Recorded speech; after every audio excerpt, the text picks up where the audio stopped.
When people think about livery companies, they think about their history and heritage, which in most cases goes back over 750 years. But livery companies moved away from their trade origins, and the contemporary face of a livery company is really about philanthropy and support for talent. It's a combination of their educational partnership with LCF, their support and industry connections that fuels the creative impetus of our students, creates knowledge exchange and really lets the magic happen. There are 113 livery companies today with 50,000 members, and some of them trace back to medieval times. The idea of them was to provide a space for people that worked in the industries. The leather sellers, for example, was a sort of home, a base, a community for people that worked in the leather trade, and some livery companies also had a lot to do with regulating trade as well. In the 17th century, all the guilds of London effectively lost their power because they were competing with lots of new industries that were outside the square mile. And of course, we are restricted to the square mile in terms of what we do. And so most of the liveries at that time switched over to charitable work as well. And that's what gives us our charitable basis today. And so we've gone on, if you like, to looking after the craft, its training, charitable works and fellowship. And those are the sort of watchwords for what we do these days. The college's ethos has been about shaping lives through fashion, through putting better lives and the opportunities that a fashion education could present, not just to our students but also to our immediate communities, has been key to us going forward, that it's more than just creating beautiful clothes or accessories or thinking how do we provide the best retail experience. It really is how do we use that to address some of the key issues that are facing us as a society and as a country. And the great thing about the livery companies is that so many of them share the same commitments, the same approach to the philanthropic opportunities that in a way fashion education could present. And we're very keen to be really looking at how we can work with these particular partners as we go forward into the future. I began a research project which was supported by the Arts and Humanities Research Council and also then supported by the leather sellers. So for me, working with the leather sellers at that early stage was such an important aspect because they gave me the historical context. They also gave me the nurturing environment, the support in institutions and education. One of the original questions within my research project was patronage. The patronage that both myself as an artist, the college, have gained as being crucial for the development of the course. Without the patronage, which has supported continually through bursaries and through the nurturing and development of the course over a 10-year period, facilitated us to be able to celebrate at that period a 10-year retrospective exhibition. The exhibition is titled Why, What, Who.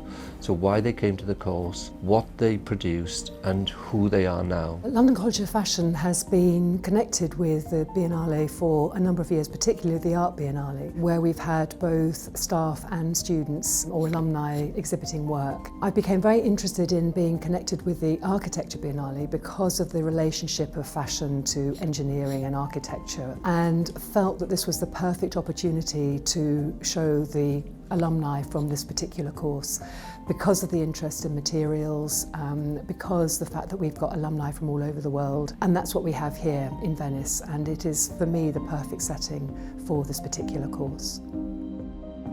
I think the special thing about the MA Artifact is the context, because students can really try to explore the boundaries. So either it could be a research around the body, but also I think also what a product can be, because sometimes it ends up like this, more as an artistic piece than an actual product that you can use. A product always built on heritage, on craftsmanship, also on a diverse culture. And that's something also I think MA Artifact really embraces, because it has students from Colombia, China, Korea, and they all bring in different tradition, different craftsmanship, and especially I think different tastes in aesthetics. I have a BA in sculpture and I have a background in leather manufacture. So I found that this course was like the middle point between my practices and my life. It is really focused in leather and leather crafts. I chose to study at London College of Fashion because the designers that I look up to, they came from codewiners such as Jimmy Choo, Nicholas Kirkwood, and also understanding how to pretty much develop the product from scratch and understanding the stages, what it takes to actually finish a perfect product. Well, originally I come from Bristol, so I wanted to move to London as a city because it's vibrant, it's multicultural. Originally I went to Leeds Art College where I did a fashion course there. As time went on, I felt that need to move into design. While I was 15, I was really into those kind of traditional leather craft. My mom gave me this kind of opportunity. If you want to do something, why not just combine the fashion capital inspiration and then go along with your traditional craftsmanship, and then let's see what happened. London College of Fashion is like, they got the reputation of the codewinner course, and then they are the only one in really big traditional in UK, I think. The way the MA is set up, it's all about finding your own voice and what you really want to do. And although it's terrifying, having the ability to you can do anything you want is really scary and really daunting at times. And it took me a while to actually get into the groove and actually figure out what I wanted to do and get a cohesive narrative to my work. I'm doing a lot of new material and combining with traditional craftsmanship. You would like to do what you want because it's your final collection. You can combine the techniques you want and also adding a little bit more commercial elements because every conceptual piece, they are transferable to commercial piece. At the end, I just follow my heart. All of a sudden, through first year, I had all this new wealth of knowledge. And in second year, it wasn't so much about learning anymore, it was more kind of proving or putting it into practice, what you had learned, and then being able to express that more in design. But going into placement, there's just all of this information that you wouldn't have. Just because uni's not able to offer that information, because obviously it's two separate things.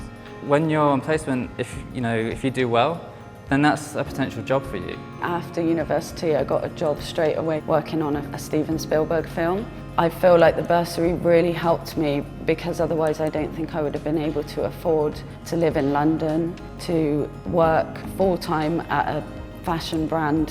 When you're outside, you learn a lot. You just get the clear picture of who you're designing for, why. I design with purpose and reason behind what I'm doing, and understanding who you're designing for is very important, which is one thing I never cared as much when I was doing my normal projects in university, but on a work placement, it just opens your eye. So having these bursaries available, it just makes it so much easier for you to just focus on what you need to do to complete and to do it at the best of your ability. It's helped me pretty much feel like someone believed me. I have people who actually believed in me. I couldn't have done it without it. I'll probably do the same. Whatever in progress or in the future, if I manage to get it, I'll be able to inspire and help other students too, the same way that Codewiners did too. Without the award, I wouldn't have been able to get where I am right now. If I would have got a job straight after my BA, I don't think I would be as confident or as equipped to do the job that I'm doing. Doing the MA just allowed me to develop not only as a person but my practice, and I'm so grateful to them. I think it was one of the best things that had happened to me. I mean, personally, I'd like to thank them very much. If I could speak to the careers, I would just express my gratitude, really, because without that bursary, I might not have been able to go. I miss out on all the contacts, all the knowledge, all the experience, and then that just dominoes all the way through my career. So, 20 years' time, if I'm where I want to be and I'm doing well, then ultimately that's in part down to the careers, so my thanks to them. From an outsider, because I'm not British, to see that the Liveries have survived more than 700 years, so they are able to become modern and to modernize, and I think they actually can really benefit for us in helping and just modernize themselves and what they contribute to the course and to our students. Well, of course, our relationship with the London College of Fashion is special because of the Cordwainer College, which was established by the Cordwainer Company years ago. And of course, in recent years has become part of the fabric, quite literally, because the building now belongs to the London College of Fashion as well. And with the results of that relationship, I think it can only be developed. So when you do move to Stratford in 2022, see what we can do by way of helping you in that transitional year, because that's always difficult, but then seeing what we can do in the plan after that.